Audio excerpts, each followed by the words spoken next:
इस अफसोस के साथ मत उठो कि कल आपने क्या नहीं कर किया, बल्कि इस सोच के साथ उठो कि आज क्या कर सकते हैं। केमिस्ट्री की ऑनलाइन क्लास में मैं नरेश जांगड़ आप सभी बच्चों का पुनः हार्दिक अभिनंदन करता हूं। पिछले वीडियो में बेटा अपन ने बहुलक वाला जो चैप्टर था उसको अपन ने कंप्लीट किया। काफी अच्छा चैप्टर था, थ्योरेटिकल चैप्टर था, इजी सा चैप्टर था, जिसमें आपको ये बता दिया कि बहुलक जो होते हैं उस चैप्टर में जो क्वेश्चंस आते हैं उनमें से बहुलक क्या है, बहुलकों के एकलक क्या है, बहुलक का रासायनिक सूत्र क्या है और विभिन्न बहुलकों का उपयोग क्या है। फिर अंतर वाले क्वेश्चन बनते हैं, तापसुगट्टे तापसुन्नम में मेन थर्मोसेटिंग थर्मोप्लास्टिक। इसी तरह से संघनन बहुलक, योगात्मक बहुलक, संघनन बहुलीकरण, योगात्मक बहुलीकरण। इसी तरह से short form PLA, PGA, PE, PP, PS, PVC, PS, BV etcetera. Comment box में कमेंट कीजिए PS, BV का पूरा नाम। कल आपको कुछ होमवर्क के क्वेश्चन दिए थे, पहले अपन होमवर्क के क्वेश्चन लेते हैं। जो बहुलक वाले चैप्टर में क्वेश्चन था, पहला क्वेश्चन ये था, निम्न बहुलक में उपस्थित एकलक या एकलकों के नाम लिखिए। बहुलक की संरचना ये दी गई थी आपको।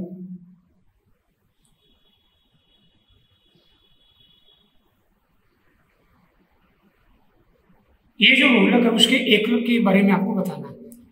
देखिए बेटा, ये जो बहुलक है यदि NH इसके साथ डायरेक्ट अटैच हो जाए तो 5-6 तो कार्बन हो गए रिंग में, एक नाइट्रोजन हो गया 7। आपको ध्यान है कैप्रोलैक्टम, इस तरह की स्ट्रक्चर किसकी होती है, कैप्रोलैक्टम। और कैप्रोलैक्टम इट मींस ये कौन से बहुलक की संरचना है, नायलॉन 6 की। इस प्रकार के क्वेश्चन में सबसे पहले आपको ये आइडेंटिफाई करना होता है कि बहुलक जो दिया गया क्वेश्चन में संरचना वो किस बहुलक की है, और इसका पता आप बहुलक की संरचना से लगाएंगे। वो एकलक क्या होगा उसके बाद उसका पता लगेगा। तो सॉल्यूशन क्या होगा, इसका एकलक होगा कैप्रोलैक्टम। क्या होगा, कैप्रोलैक्टम। नेक्स्ट होमवर्क क्वेश्चन था, ऐसे बहुलक का नाम लिखिए जिसका उपयोग बायोप्लास्टिक बनाने में किया जाता है। तो आपको कल करवाया था सॉल्यूशन PGA। क्या होगा इसका, PGA, पॉलीग्लाइकोलिक एसिड। फिर नेक्स्ट जो क्वेश्चन था, पॉलीप्रोपिलीन की बहुलक की संरचना बनाइए, PP। Very very important, very very important.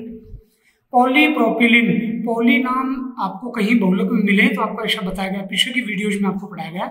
सम बहुलकों में पूर्व लग्न पॉली यूज करते हैं, एकलक के नाम से पूर्व है।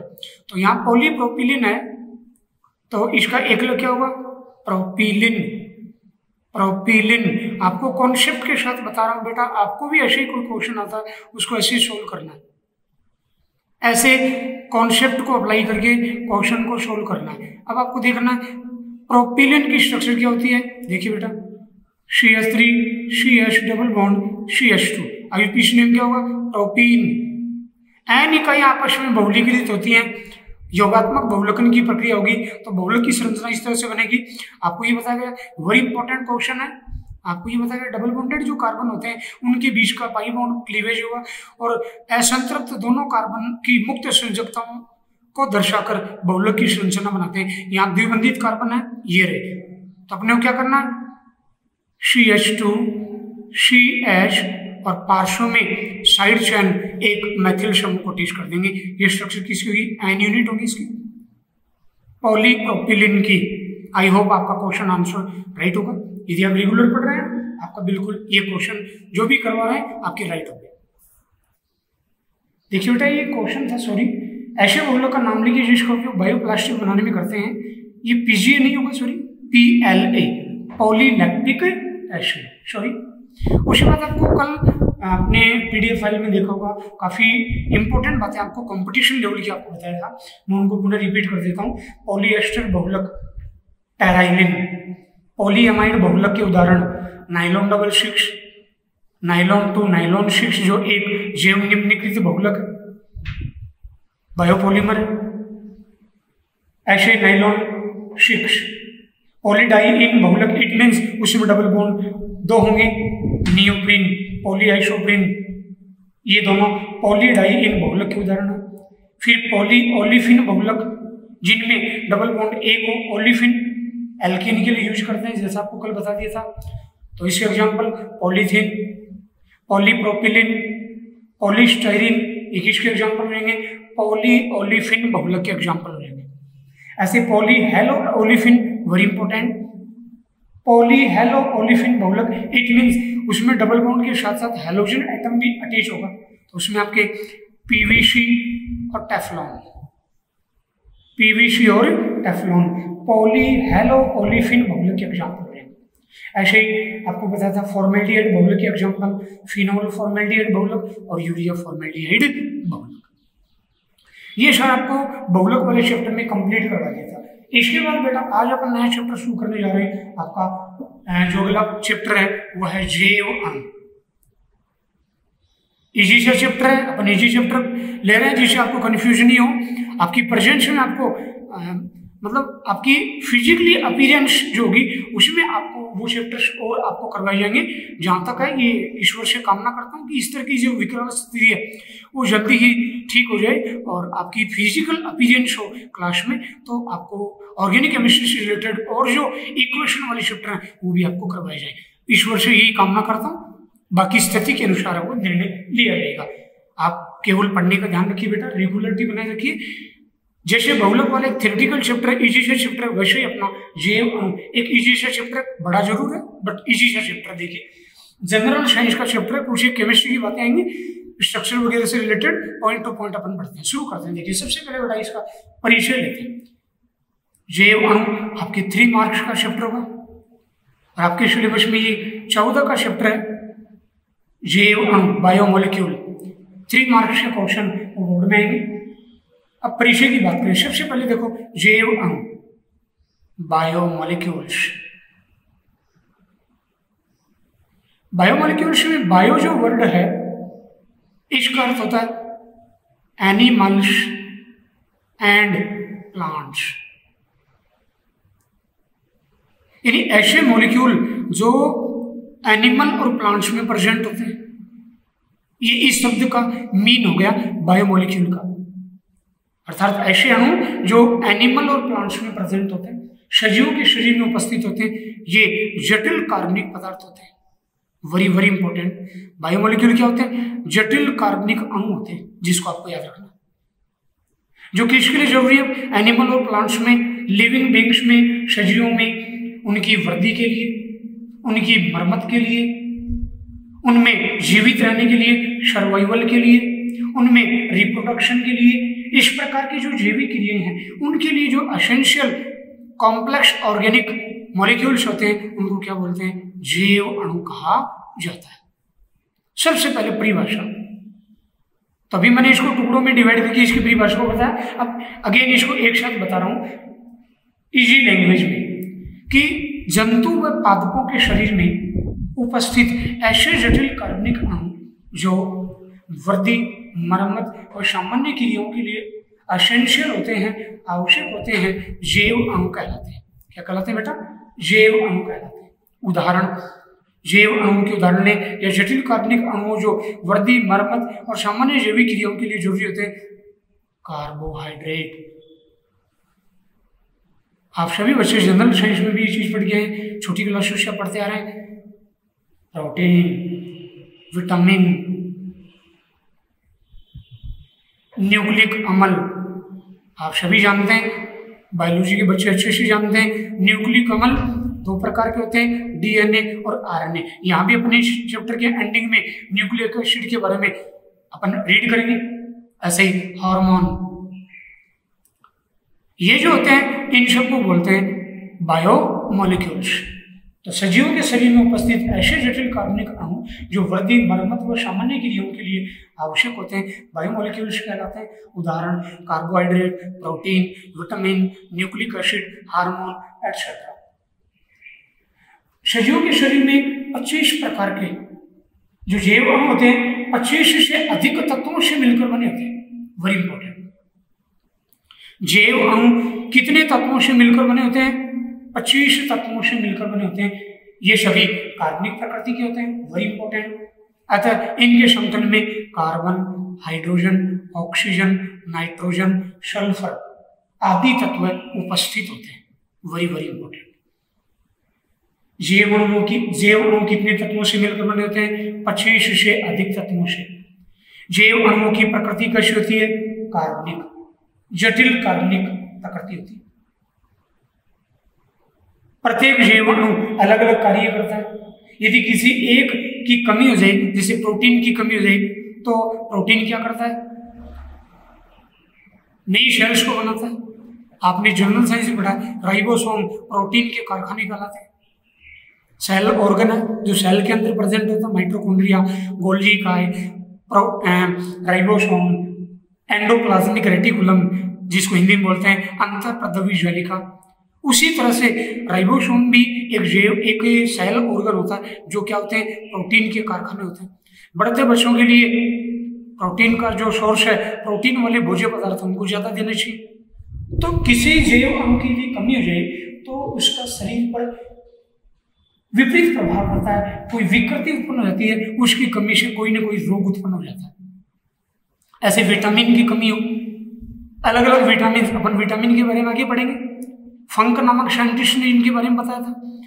ये विटामिन हमारे जो स्वस्थ संतुलित भोजन है उसके अंदर ये भोजन के प्रमुख जो स्रोत है, ये निश्चित मात्रा में प्रेजेंट होनी चाहिए। तो कहने का अर्थ ये हुआ कि प्रत्येक जैव अणु का अलग अलग कार्य, किसी एक की कमी से शरीर तंत्र में असंतुलन उत्पन्न हो जाता है। उसके बाद है बायोकेमिस्ट्री, जैव रसायन। इसके अंदर ये बायोलॉजी और केमिस्ट्री दोनों का कॉम्बिनेशन है। इन दोनों के बारे में रीड करते हैं। बायोकेमिस्ट्री, केमिस्ट्री की अलग से ब्रांच है, विज्ञान की वह शाखा जिसमें शरीर में उपस्थित जैव अणुओं व जीवों में होने वाली रासायनिक क्रियाओं का अध्ययन किया जाता है। जैव रसायन कहते हैं। उसके बाद में आता बेटा, आपके यहाँ सिलेबस में दिया गया तो शॉर्ट में अपन इनके बारे में रीड करते हैं। कोशिका, बायोलॉजी के बच्चे रेगुलर पढ़ते हैं और मैथ वाले बच्चे भी जनरल साइंस के अंदर छोटी भाषा पढ़ के शैल। कोशिका सजीवों की शरीर की संरचनात्मक व क्रियात्मक इकाई कोशिका कहलाती है। कोशिका की खोज रॉबर्ट हुक ने 1665 में की थी। बायोलॉजी के बच्चे से जानते हैं।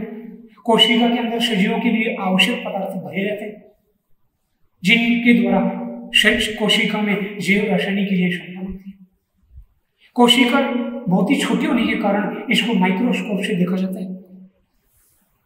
कोशिका जो होती है वो जो जंतु कोशिका होती है, जंतु कोशिका, पादप कोशिका अलग अलग होती है। जंतु कोशिका के 3 भाग होते हैं। सबसे पहला अपन शुरू करते हैं कोशिका झिल्ली। कोशिका झिल्ली, तो कोशिका झिल्ली क्या होती है कि कोशिका में जीवद्रव्य के चारों ओर एक विभेदी पारगम में विद्युत आवेशित चयनात्मक झिल्ली पाई जाती है। ये जैसे एक सेल है, इसमें डिफरेंट सेल ऑर्गन है, तो ये जो चारों ओर से इसको परिबद्ध किए हुए घेरे हुए है, चयनात्मक झिल्ली है, विभेदी पारगम्य है, विद्युत आवेशित झिल्ली है, इसको अपन क्या कहेंगे? सेल मेम्ब्रेन, कोशिका झिल्ली कहते हैं। ये प्रोटीन व वसा की बनी हुई दोहरी झिल्ली होती है। वेरी इंपॉर्टेंट, बायोलॉजी के बच्चों के लिए काफी इंपॉर्टेंट है ये चीज। दोहरी झिल्ली होती है सेल मेम्ब्रेन। सेल मेम्ब्रेन क्या करती है? विभिन्न रासायनिक पदार्थों के आवागमन का कार्य करती है। सेलेक्टिव जो सब्सटेंस होते हैं उनको आने जाने देती है। जंतु कोशिका का दूसरा भाग है साइटोप्लाज्म, कोशिका द्रव्य। कोशिका द्रव्य क्या होता है कि केंद्रक को अलग कर दें, एक कोशिका ही है, इसमें ये जो न्यूक्लियस है इसको अलग कर दें तो कोशिका में केंद्र के अलावा जो भी जीव द्रव्य भरा हुआ होता है इसको क्या बोलते हैं? कोशिका द्रव्य। कोशिका द्रव्य कोशिका में होने वाली जैविक क्रियाओं और उपापचय क्रियाओं के लिए आधार प्रदान करता है। इसमें विभिन्न जो कोशिकाओं में मैंने अभी चर्चा की थी, माइटोकॉन्ड्रिया, राइबोसोम, लाइसोसोम, अंतःप्रद्रवी ज्वालिका, गोल्गी काय, ये सभी इसके अंदर भरे हुए रहते हैं। जंतु कोशिका का तीसरा भाग मुख्य होता है केंद्रक, जो पूरी कोशिका के समस्त जो जैविक क्रियाओं हैं उनका संचालन करता है, उसे बोलते हैं न्यूक्लियस। इसकी खोज 1831 में रॉबर्ट ब्राउन ने की थी। किसने की थी? रॉबर्ट ब्राउन ने की थी। सभी कोशिकाओं में केंद्रक पाया जाता है। इसका एक अपवाद बायोलॉजी के बच्चे जानते हैं, स्तनधारियों की आरबीसी, परिपक्व आरबीसी के अलावा प्रत्येक कोशिका में केंद्रक पाया जाता है, आरबीसी में केंद्रक नहीं पाया जाता। कोशिका झिल्ली की भांति केंद्रक भी दोहरी झिल्ली से घिरा हुआ होता है, मगर ये किसका बना होता है? प्रोटीन का। इसलिए ये केंद्रक है। तो इसके चारों ओर जो झिल्ली है ना, दोहरी झिल्ली, वो होती है। दोहरी झिल्ली से परिबद्ध भाग जो जैविक क्रियाओं का संचालन कंट्रोल करता है उसको बोलते हैं, सेंटर को बोलते हैं न्यूक्लियस। अब एक क्वेश्चन लेते हैं बेटा एक्सरसाइज के लिए कि सेल का रासायनिक समतल लिखिए। सॉल्यूशन बायोलॉजी के बच्चों के लिए तो बहुत ईजी चैप्टर है कि कोशिका रासायनिक रूप से जैव अणुओं जैसे कार्बोहाइड्रेट, वसा, प्रोटीन, न्यूक्लिक अम्ल, इनके अलावा जल, खनिज लवणों से निर्मित होती है। यही क्या है? एक कोशिका का रासायनिक समतल। पुनः रिपीट कर दूं, कोशिका का रासायनिक समतल में जैव अणु, जल और खनिज लवण इनको शामिल किया गया है। जैव अणुओं में कार्बोहाइड्रेट, प्रोटीन, वसा, न्यूक्लिक अम्ल, साथ में जल होगा और लवण, खनिज लवण। ये है एक कोशिका का रासायनिक समतल। उसके बाद अगला पॉइंट है ऊर्जा चक्र।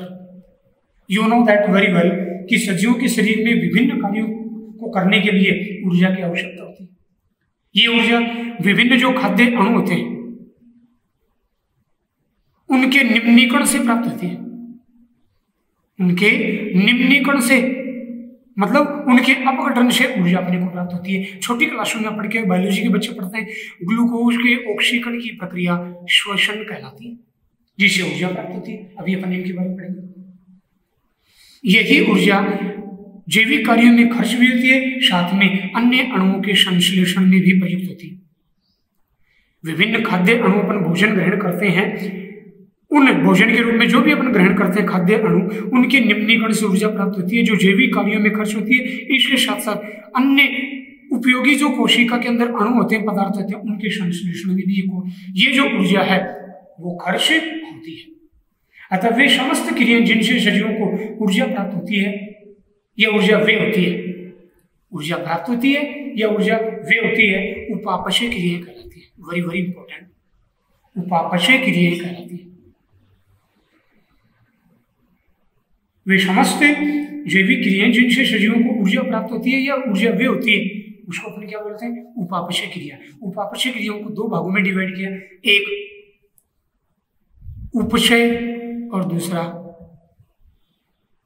अपचय। तो सबसे पहले शुरू करते हैं अपचय। इंग्लिश में बोलते हैं एनाबोलिज्म। एनाबोलिज्म ऐसी उपापचय क्रिया जिनमें सरल पदार्थ से जटिल पदार्थों का संश्लेषण होता है, उनको बोलते हैं, उन उपापचय क्रियाओं को बोलते हैं एनाबोलिज्म, उपचय क्रिया। ये एक रचनात्मक क्रिया है। रचनात्मक क्रिया होती है, अर्थात इससे सरल पदार्थों से जटिल पदार्थों का निर्माण अर्थात रचना, सिंथेसिस होती है। अतः उपचय एक रचनात्मक क्रिया है जिसके द्वारा वृद्धि, मरम्मत आदि होता है। नेक्स्ट है अपचय। अपचय को इंग्लिश में बोलते हैं कैटाबोलिज्म। क्या बोलते हैं बेटा? कैटाबोलिज्म। कैटा काट, कैटा काट, ऐसे कुछ याद कर सकते बेटा एक सॉफ्टवेयर में। इट मीन ऐसी उपापचय क्रियाएं जिनमें जटिल कार्बनिक पदार्थों से सरल कार्बनिक पदार्थों का निर्माण होता है, अर्थात अपचय व उपचय एक दूसरे के विपरीत प्रक्रम है।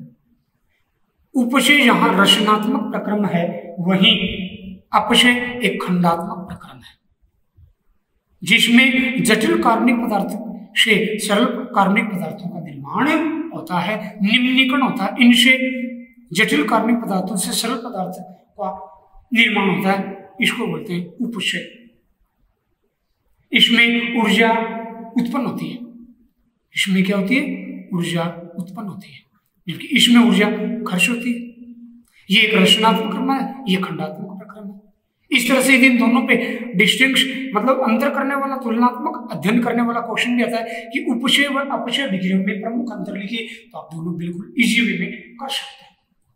अब देखिए बेटा, अपचय व उपचय दोनों क्रियाएं साथ साथ चलती रहती हैं और एक दूसरे से संबंधित हैं। जैसे एमिनो अम्लों से प्रोटीन का निर्माण,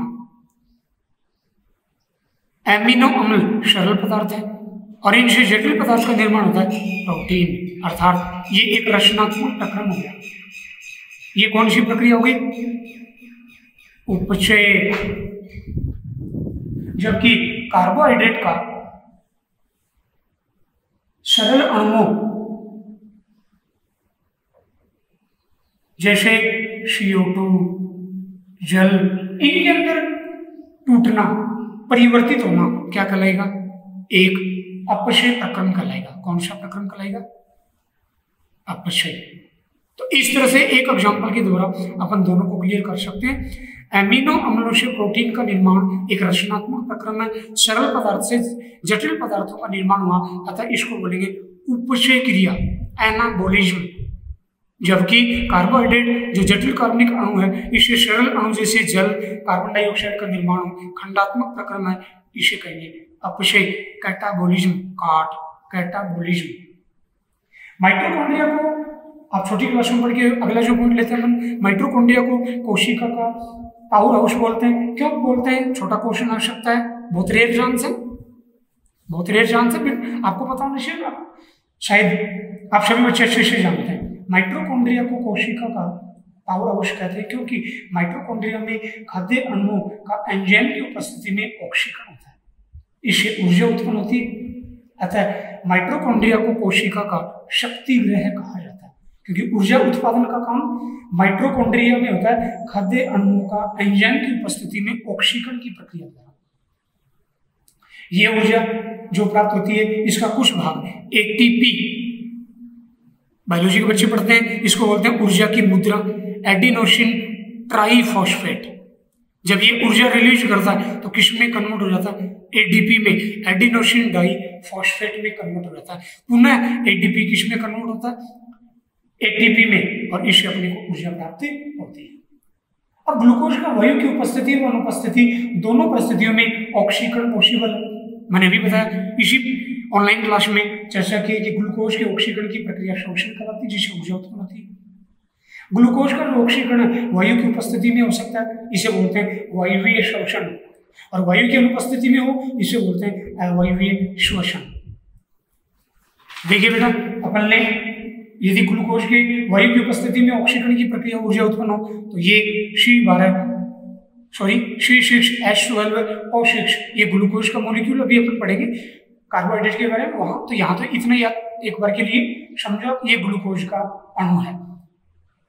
वायु की उपस्थिति में ग्लूकोज का ऑक्सीकरण होता है और ऑक्सीकरण से ये कार्बन डाइऑक्साइड और जल के अणु में कन्वर्ट होता है, और यहाँ मानक मुक्त ऊर्जा एंथैल्पी परिवर्तन होता है 280 किलो जूल। इतनी ऊर्जा मुक्त होती है, मुक्त है तभी क्या है, एंथैल्पी परिवर्तन का मान क्या है, ऋणात्मक है। जैसे आपको थर्मोडायनेमिक्स में पढ़ाया गया, अपन 3 के चैप्टर में चर्चा करेंगे।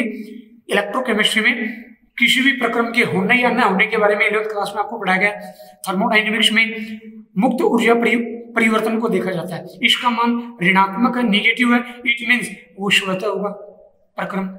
यदि इसका मान धनात्मक है तो प्रक्रम क्या होगा, नॉन स्पॉन्टेनियस, अश्वतः होगा, और इसका मान 0 है तो वो प्रक्रम क्या होगा, साम्य में हुआ। ये स्थिति आपको 11th क्लास में थर्मोडायनेमिक्स में 6 के चैप्टर में आपको पढ़ाया गया, और इनकी चर्चा अपन थर्मोडायनेमिक्स वाले चैप्टर में, इलेक्ट्रोकेमिस्ट्री के चैप्टर में अपन चर्चा पूर्ण करेंगे। तो कल अपन ने ये सारा पढ़ा, ये सारा अपन इसके ग्लूकोज के ऑक्सीकरण की प्रक्रिया अपन ने पढ़ ली। आई होप बेटा आपको ये वीडियो बहुत अच्छा लगा होगा। घर पर रहें, सुरक्षित रहें और रेगुलर पढ़ाई करें। आप सभी बच्चे स्टूडेंट लाइफ में यही काम होता है, पढ़ने का, और जो बच्चा ये काम बहुत प्रॉपर वे से करता है उसका भविष्य बहुत ही अच्छा होता है, उसके परिवार के सदस्यों का भविष्य बहुत ही उज्जवल होता है, उनको दिक्कत कम आती है। आप मेरी बात को समझ रहे होंगे, तभी आपको पुनः मैं याद दिला रहा हूँ, कर दिखाओ उस ऐसा कि सभी बनना चाहिए आप जैसा। जय हिंद, जय भारत।